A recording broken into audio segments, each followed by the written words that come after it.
Hello, I'm John Naylor from channelwithsaturday.com. Very special interview. And this afternoon I'm here with Mark Smith from Global Ocean Challenge. Thanks for coming on the show. No, pleasure, John. Okay.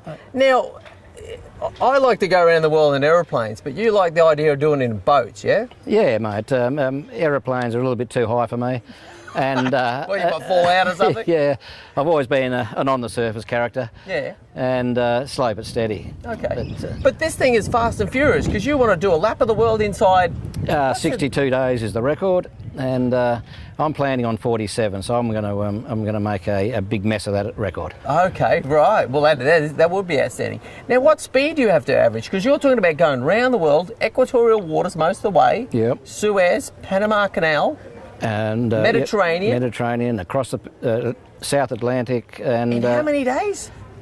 I want to do it in that 47 days, 45, 47. Hang on, what speed have you got to keep up to make that happen? To do that, including our refuelling stops, 13 pit stops we're doing, I'd have to average a good 20 knots. Okay. Now, Across 20 knots, that's about 40 kilometres an hour, yeah? Approximately 40 kilometres an hour. Yeah, okay. Well, that's going for it. That's going for it on the water. Now, if you get stopped in passport queues, is that going to slow you down if they're like stamping your passports really slowly? It's like absolutely. Heathrow. That's where you run into real trouble, isn't it? Yeah.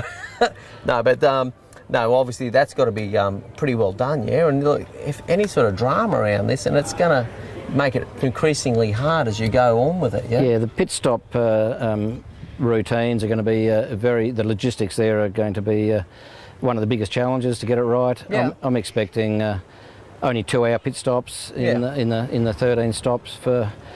We've got to put on nearly 30,000 litres of fuel. I'm expecting that to take... in a pit stop, 30,000 litres. Yeah.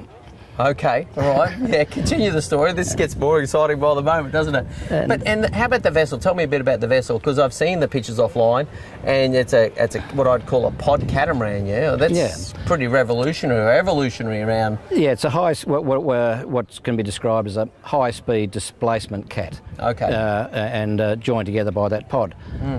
So it's very lightweight, and it should carve through the water very nicely. And powered by outboard engines, which is the first time this is ever going to happen. Oh, okay. Yeah. So outboard engines have got really quite big these days. The 250s or 354, even 425, 450s. Oh, really? So we're up. They're going to shift it, yeah. We're going to be up around the 1700, 1800 horsepower. Wow. With 4 engines, but the engine management part of the plan is quite a bit involved. We don't expect to be using all 4 engines at the same time, for instance. Yeah, okay. Resting some, putting on and when the vessel becomes lightweight in fuel, that's when we put those throttles on. Oh, because you're saying as you burn the fuel in a leg, you're going to be able to go faster as we go. So and not necessarily use all the engines. That's right. It's and that's how we look after those engines, and we've got lots of spare parts on board. Traditional diesel engines inside. If something goes wrong with your shaft or your drives, you're pretty much you're dead in the water. Race is over. Yeah, race is over. Whereas if you've got a bunch of outboards, you can, in some sort of manner, still keep on going. Yeah? Absolutely. All right, great. Well, that's it. Now, how about this? This is early days for you. This is now April 2019. You've been you're trying to bring the manifest stream for you since the start or end of last year, is what I understand. But where are you at now? What do you need?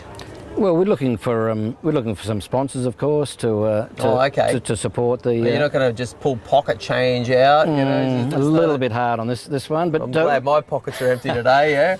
But really, we hope to give very good value for money. Yeah. Okay. And it's a partnership where everybody benefits. Yeah. Well, normally we associate these sorts of things with the more fruity entrepreneurial billionaires of the world, and I'm not going to name names, Richard. Yeah, but usually these transatlantic speed records and these other speed records on water or in the sky or whatever, normally the domain of really big business. Yeah, that's who you've got to appeal to with this. Yeah. Yeah, the big businesses, maybe the international brands where people can reflect on what we do and give benefit back to their customers as well. Yeah. So what sort of businesses? Well, the people that spring to mind would be like the outboard manufacturers. They've got they'd have a huge amount to gain. Oh, you're going to need a few of those. Well, we'll need a few of those. the fuel companies and banks or anybody who can relate with it through their own marketing back to their customers and what we're doing, and that's how it should be working, I think. Yeah, well, Global Ocean Challenge, it's going to take a global challenge, global challenging organisation or company brand to get behind you, yeah? Exactly. There's a few of them around, luckily. There's a couple, I think. Okay, all right. And we're looking forward to developing relationships over the next coming time and pushing the project forward. Yeah, okay. All right, well, fabulous. Well, Mark, thank you very much for your time. Really appreciate it. Pleasure, John. We got it on the third take as well. But anyway, obviously, so let me do this bit for you. So obviously the connection you need to make here is with Mark Smith, globaloceanchallenge.com.au, yeah? That's us. Getting popular on LinkedIn and other social outlets as well, but the website is the best framing and the best place to go find out more. So globaloceanchallenge.com.au is a great place to find out what's actually going on here in this guy's head. I think he's a bit fruity too, honestly. But anyway, thank you very much, Mark. Pleasure. And that's enough for this time on channelwithsunday.com. I'm John Naylor.